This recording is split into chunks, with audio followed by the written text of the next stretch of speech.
नमस्कार। बुलेटिन लेकर मैं हूं आपके साथ संदीप निरंजन। सरकार खबरों का रुख कर लेते हैं। विकसित कृषि विकसित भारत 2047 कृषि कायाकल्प कृषि वैज्ञानिकों और विशेषज्ञों के महासंगम के लिए उत्तर प्रदेश कृषि विज्ञान कांग्रेस 2026 का शुभारंभ हुआ, जिसको लेकर लखनऊ में कार्यक्रम का आयोजन किया गया। कार्यक्रम में सीएम योगी आदित्यनाथ ने शिरकत कर कृषि वैज्ञानिकों और विशेषज्ञों को सम्मानित किया और समारोह को संबोधित किया। कृषि उत्पादन की जो गति है उसको कैसे बढ़ाया जा सकता है। गत 9 वर्ष में मुझे इस बात पर प्रसन्नता की अनुभूति होती है कि थोड़े बहुत प्रयास जब किए जाते हैं तो परिणाम कैसे आते हैं।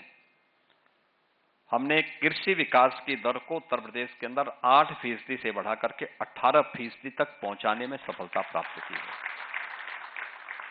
और जिस क्षेत्र में सबसे अधिक पोटेंशियल यूपी के अंदर मौजूद है, वह फेड़ में मानता हूं कृषि और कृषि से जुड़ा हुआ क्षेत्र है।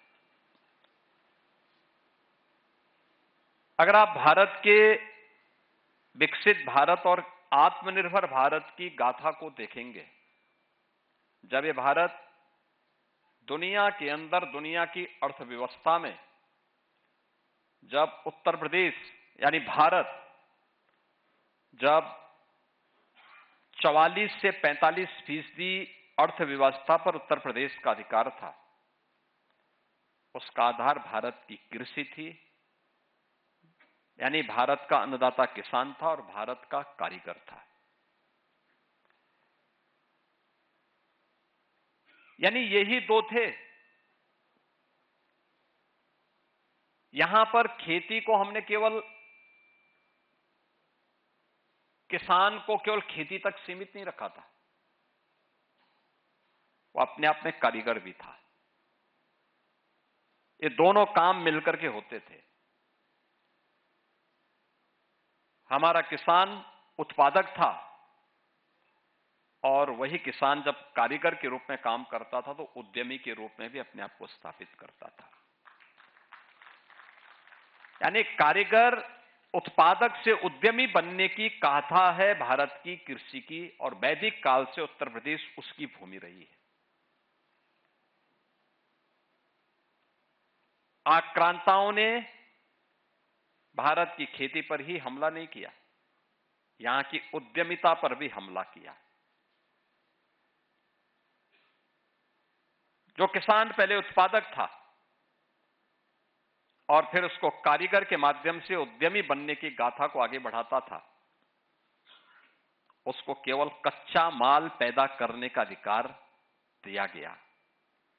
यहां का कच्चा माल बाहर जाता था, वैल्यू एडिशन का लाभ उन लोगों को मिलता था।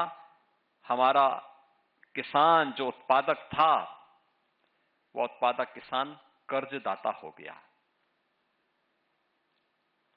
हमारा कारीगर जो उद्यमी था, वह बेरोजगार हो गया। और परिणाम हम सबके सामने किस रूप में। इस देश ने आजादी के बाद की बात छोड़ दो, उससे पहले अगर आप देखते होंगे, आपने और इसमें यहां पर उपस्थित जितने भी कृषि वैज्ञानिक हैं, जितने भी शोधार्थी हैं, उन लोगों ने भारत के राष्ट्रगीत वंदे मातरम की गाथा को सुना होगा। यह भारत के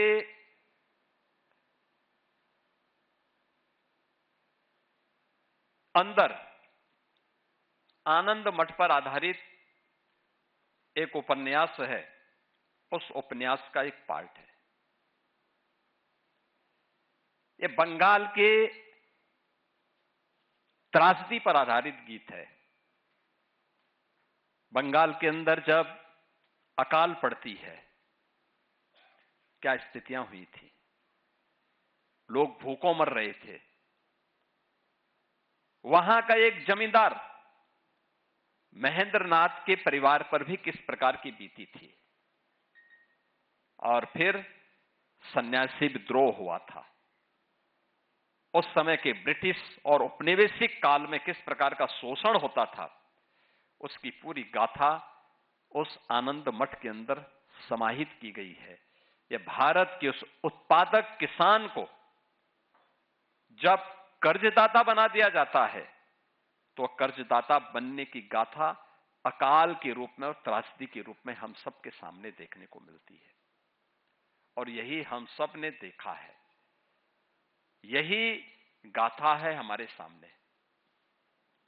और मुझे लगता है कि इन सब बिंदुओं पर चर्चा करने की आवश्यकता है, देखने की आवश्यकता है। संभावनाएं आपके सामने हैं, उन संभावनाओं को कैसे आप जमीनी धरातल पर उभार करके दुनिया को अपनी ओर आकर्षित कर सकते हैं, यह सामर्थ्य आपके सामने अभी आने वाली समय की चुनौतियां भी हैं। आज यद्यपि एक खुशखबरी आप सबको और दुनिया के सामने है कि जो गल्फ में वार चल रहा था, उसमें सीज फायर कुछ समय के लिए हुआ है। क्या स्थितियां होती हैं, अभी कुछ कहा नहीं जा सकता। हॉर्मुज़ जलडमरू मध्य से पेट्रोलियम उत्पादों का आवागमन सुचारू रूप से हो पाता है कि नहीं हो पाता है। फर्टिलाइजर उत्पादन और उसके बाद की परिस्थितियां क्या होती हैं, वह सप्लाई चेन बनाने में कितना समय लगता है। और जब भी हमारी निर्भरता दूसरों पर रहेगी, तो हमें असहाय और चौराहे पर किम कर्तव्य विमूढ़ की स्थिति में जरूर खड़ा कर देगा। और वही स्थिति आज हमारे सामने ही नहीं, दुनिया के अंदर जिन लोगों ने भी अपनी परंपरागत खेती को छोड़ा था।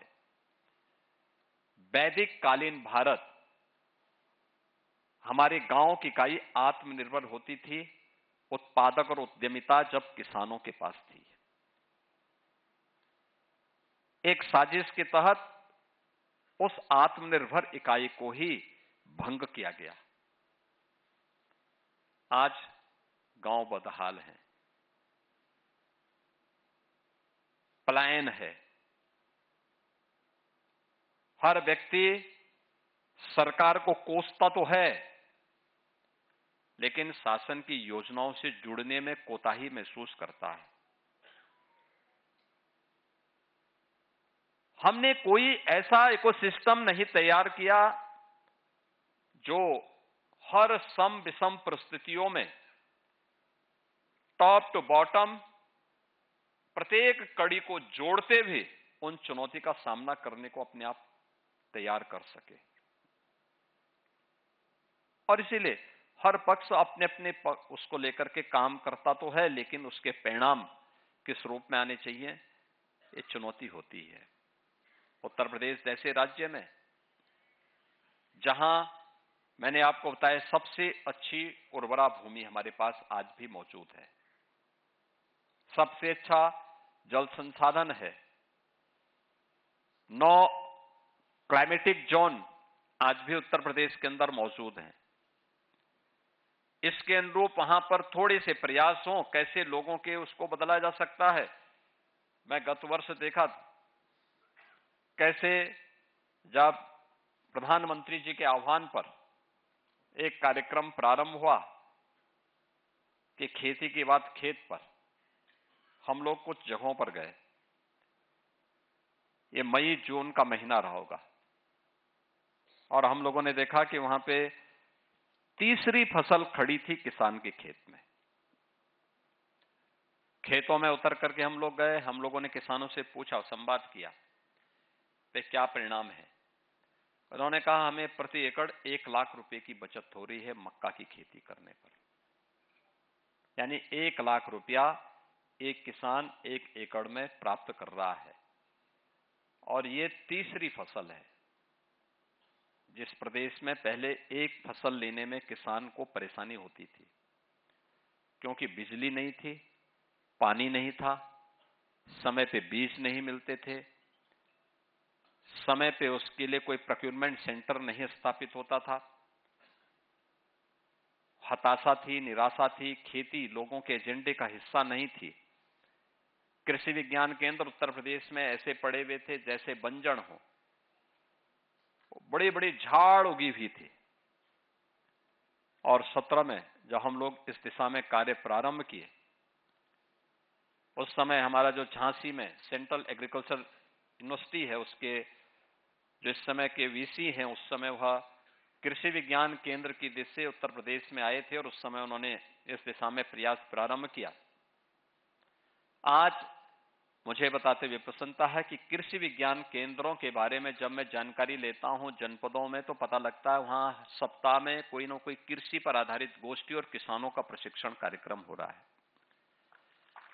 डेमोन्स्ट्रेशन के माध्यम से वो किसान को बताते हैं कि ये काम इस रूप में होना चाहिए और इस परिणाम को इस रूप में हम ला सकते हैं। ये चेन बनी है कृषि विज्ञान केंद्र और कृषि विश्वविद्यालयों के आपसी समन्वय के माध्यम से उन वैज्ञानिकों के पोटेंशियल को आगे बढ़ाने का काम आगे बढ़ा है। सरकार ने कृषि और खेती को भी एक एजेंडे का हिस्सा बनाया है और अन्नदाता किसान उसके साथ जुड़ा है। आज हम लोग अकेले गन्ना उत्पादक किसानों को, जिस उत्तर प्रदेश में 10-10 वर्षों से गन्ना मूल्य का भुगतान नहीं हुआ था, चीनी मिलें बंद हो रही थी, बेची जा रही थी, आज वे शुगर कॉम्प्लेक्स के रूप में काम कर रहा है और उत्तर प्रदेश देश का कुल गन्ना उत्पादन का 55% अकेले उत्तर प्रदेश उत्पादन कर रहा है। इथेनॉल उत्पादन 41 करोड़ लीटर से बढ़कर के लगभग 2.25 लाख करोड़ तक पहुंच चुका है। इतना 2.25 लाख करोड़ तक ये पहुंच चुका है। यानी लगातार इसमें वृद्धि हो रही है और ये देश में नंबर 1 पर है। हम लोगों ने अब तक गन्ना किसानों को ही, अगर आप देखेंगे तो लगभग 2,90,000 करोड़ रुपए से अधिक की राशि गन्ना किसानों के खाते में हम डीबीटी के माध्यम से भेज चुके हैं। थोड़ा सा प्रयास हो, कैसे चेंज लाया जा सकता है। आज मुझे बताते हुए प्रसन्नता है, उत्तर प्रदेश के अंदर जो 122 चीनी मिलें चल रही हैं, उनमें से 106-107 चीनी मिल ऐसी हैं जो 6-7वें दिन गन्ना मूल्य का भुगतान कर दे रही है। यानी गन्ना मूल्य के भुगतान में लेट नहीं। ये सब कुछ आपस में जुड़ा है। लोग नए नए चीनी मिल लगाने के लिए कहां आगे आ रहे हैं। हम कह रहे हैं नहीं भाई, थोड़ा रुक जाओ, गन्ना कम ना पड़े, पहले टेक्नोलॉजी अपनाओ। गन्ना उत्पादन बढ़ा है, थोड़ा सा प्रयास है, टिश्यू कल्चर ने उसमें स्थान लेना प्रारंभ किया है। लोगों ने नई तकनीक अपनानी प्रारंभ की है, अच्छे बीज आने प्रारंभ हुए हैं, समय पे बीमारी को चिन्हित किया जाता है और उस बीमारी का समाधान का रास्ता भी निकलता है। लेकिन इस सब के बाद भी कैसे हम भारत की प्राचीन पद्धति के अनुसार उत्पादन बढ़ाने के साथ साथ उसको पोषण के साथ कैसे हम जोड़ सकते हैं, यह एक चुनौती हम सबके सामने होगी। कैसे हम फर्टिलाइजर का स्थान नेचुरल फार्मिंग के साथ और जैविक खेती के साथ ले सकते हैं, इस पर कार्य को आगे बढ़ाने की आवश्यकता है। उन बातों को आगे बढ़ाने, तकनीक कैसे किसान की उत्पादक कम लागत में उत्पादन ज्यादा कर सकता है, इन सभी मुद्दों पर अब कार्य को आगे बढ़ाने की आवश्यकता है। और इन्हीं सब बातों को लेकर के आज भारत को खाद्य उत्पादन के लिए, खाद्य संकट के लिए जूझना नहीं पड़ रहा है। पर्याप्त मात्रा में प्रचुर खाद्य उत्पादन भारत के अंदर हो रहा है, भूखमरी की स्थिति नहीं है।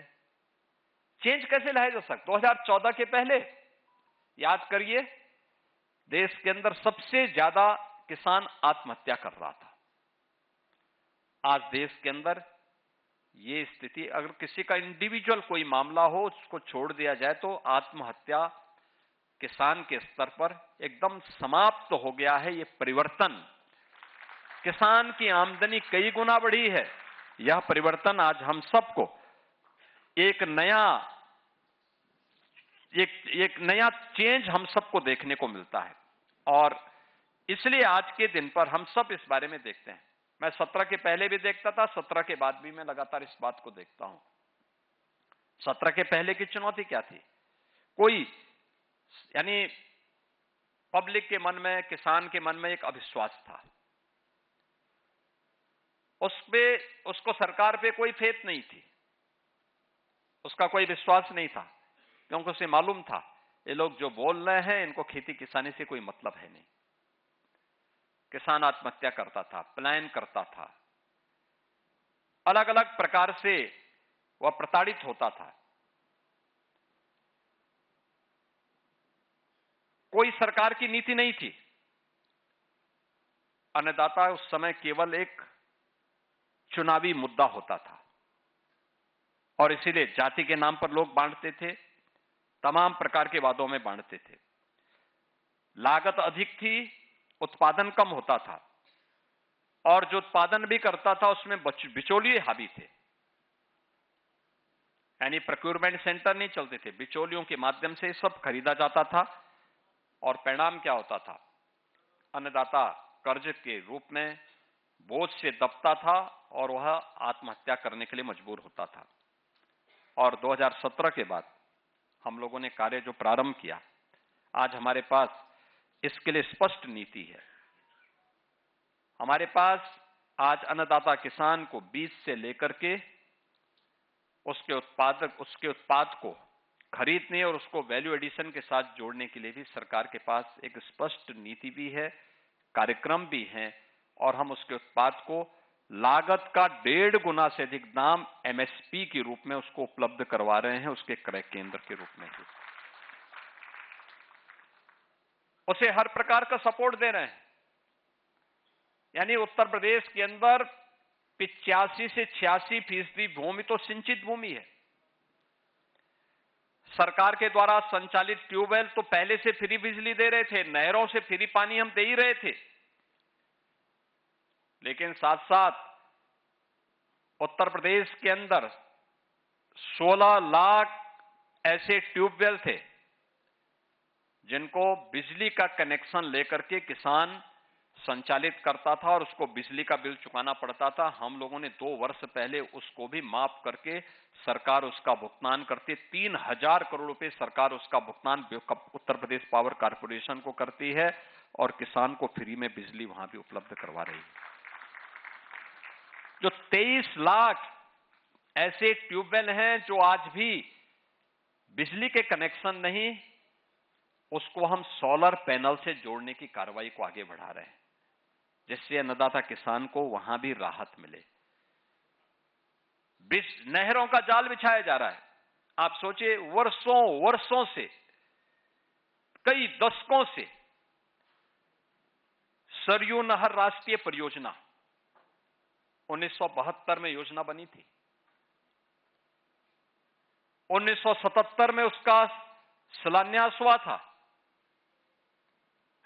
और 2021 तक पूरी नहीं हो पाई थी। 2021 में हम लोगों ने इसे पूरा किया और आज वह 14 लाख हेक्टेयर लैंड को सिंचाई की सुविधा उपलब्ध करवा रही है सरयू नहर राष्ट्रीय परियोजना। ऐसे ही अन्य तमाम परियोजनाएं थी, अधूरी पड़ी हुई थी, कहीं पैसा नहीं आता था, कहीं पे सरकार की इच्छा शक्ति का अभाव था, सरकार के एजेंडे में किसान और खेती नहीं थी, और अगर वहां किसान अपने पुरुषार्थ से कर भी लेता था तो जंगली जानवर अगर नहीं है तो निराश्रित गौ वंश उन फसलों को चौपट करते थे। आज जंगली जानवरों से भी नुकसान को रोकने की तैयारी की गई है, सोलर फेंसिंग उपलब्ध करवाए जा रहे हैं। साथ साथ पहली बार हुआ है और यूपी का मॉडल देश के अंदर लागू किया जा रहा है। 16 लाख गोवंश को हम निराश्रित गो आश्रय स्थल बनाकर 7,700 गो आश्रय स्थल बनाकर के हर गाय को 1500 रुपये महीना उसके भरण पोषण के लिए सरकार उपलब्ध करवा रही है। मैं तो कृषि अपने गौ सेवा आयोग को बोलते बोलते थक गया कि इनको हर गौशाला में जाना चाहिए, गाय को भरण पोषण पर्याप्त मिले, और वहां को प्राकृतिक खेती के साथ उन गौशालाओं को आप जोड़िए। यानी इस स्तर पर जाके सरकार कार्य कर रही है। आपके बुंदेलखंड में अन्ना प्रथा समाप्त सा हो गया, हर जगह उसके परिणाम है, लेकिन सरकार की योजना का प्रचार प्रसार गौ सेवा आयोग के स्तर पर जिस रूप में होना चाहिए उसका भाव आज भी दिखता है। किसान को जोड़ने की आवश्यकता है इसमें। फार्मर रजिस्ट्री के माध्यम से हर किसान को उस व्यवस्था के साथ जोड़ना, अंश निर्धारण के कार्यक्रम को समय पे आगे बढ़ा देना, जैसे तकनीक पर आधारित हम किसी योजना को जोड़ते हैं तो लाभार्थी को सही ढंग से उसका लाभ प्राप्त हो जाता है। और यही कार्य आज हम सबको करना होगा और इस कार्यक्रम को हम आगे बढ़ा सकते हैं। हमें याद रखना होगा, हमें जब यहां पर हम इस त्रिदिवसीय कृषि विज्ञान से जुड़ी हुई इस कांग्रेस के समिट के आयोजन कर रहे हैं और इस कांग्रेस में उन तमाम मुद्दों पर हम चर्चा करेंगे। उन मुद्दों को जरूर प्रयास करिए कि प्रोडक्शन को प्रोडक्टिविटी में हम कैसे बदल सकते हैं। यह सबसे महत्वपूर्ण बात होगी। यानी केवल उत्पादन नहीं, अपितु कम संसाधनों पर अधिक उत्पादन, कम लागत अधिक उत्पादन। और इसमें हमें खेती और किसान की एफिशिएंसी पर ध्यान देना होगा। यह कैसे हो सकता है? तकनीक से संभव है। दूसरा, प्रोडक्टिविटी को कैसे हम प्रॉफिटेबिलिटी में बदल सकते हैं, यानी जो कम संसाधन से अधिक उत्पादन, और इसमें अन्नदाता किसान की आय को बढ़ाने के लिए क्या कार्यक्रम हम कर सकते हैं, कैसे उस कार्यक्रम को हम आगे बढ़ा सकते हैं। और फिर प्रॉफिटेबिलिटी से प्रॉस्पेरिटी, यानी अन्नदाता किसान की आय बढ़ाने के साथ ही उसको उसकी खुशहाली के साथ जोड़ना है। अन्नदाता खुशहाल होगा तो देश खुशहाल होगा, समाज खुशहाल होगा। और इसके लिए हमें कहीं एक जगह सहारा मिलती है तो वह है, सबसे पहला है टेक्नोलॉजी। टेक्नोलॉजी पर आधारित नेक्स्ट जनरेशन फार्मिंग, कैसे हम इस दिशा में कार्य कर सकते हैं। टेक्नोलॉजी और डाटा से संचालित आज के इस युग में हम अपने अन्नदाता किसान को कैसे जोड़ सकते हैं, इसके बारे में। कृषि में प्रिसीजन, यानी ड्रोन से सटीक और नियंत्रित तरीके से खाद का छिड़काव।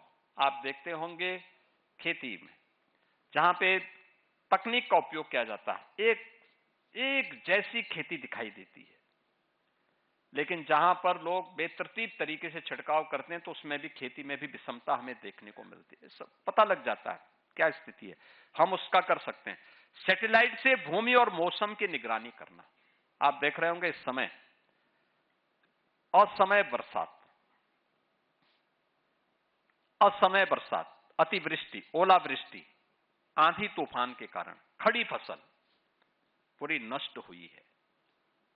आज मैंने यद्यपि कई बैठक, लेकिन आज मॉर्निंग में ही मैंने काफी बड़ी बैठक ली है कृषि से जुड़े हुए इस मुद्दे को लेकर के। यानी खेती जब किसान उसको अपने घर में लेकर के समेटने के लिए जा रहा था, तीसरी चौथी बार अतिवृष्टि, ओलावृष्टि और आंधी तूफान से उसकी फसल लगभग नष्ट हो गई है। और इसके लिए सरकार ने अब अपनी एक कार्य योजना बनाई। आज प्रातःकाल ही मैंने एक व्यापक कार्य योजना को आगे बढ़ाने के लिए कहा। एक कि सबसे पहले इस पूरी प्रक्रिया में कहीं जनधन की हानि हुई है तो उत्तर प्रदेश एक ऐसा राज्य है जहां पर वह जो हमारा किसान है, किसी भी आपदा में जनहानि पर अन्नदाता किसान या बटाईदार या उसके परिवार के किसी सदस्य के दुर्घटना की चपेट में आने पर उसको तत्काल कंपनसेशन देने की व्यवस्था हम करते हैं। और उसके लिए मुख्यमंत्री कृषक दुर्घटना बीमा योजना के अंतर्गत हम उसे 5 लाख रुपए की धनराशि तत्काल उपलब्ध करवाते हैं पीड़ित परिवार को। हमने कहा 24 घंटे के अंदर अन्नदाता किसान को यह सहायता मिलनी चाहिए। पशु हानि पर भी राहत कोष से यह राशि इसको तत्काल उपलब्ध हो जाए।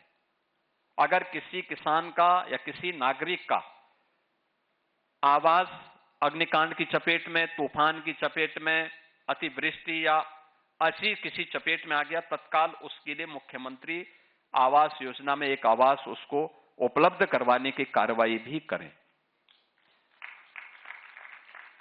अतिवृष्टि, ओलावृष्टि के कारण जो नुकसान हुआ है। और फिलहाल बुलेटिन में मेरे साथ इतना ही, दीजिए इजाजत, नमस्कार।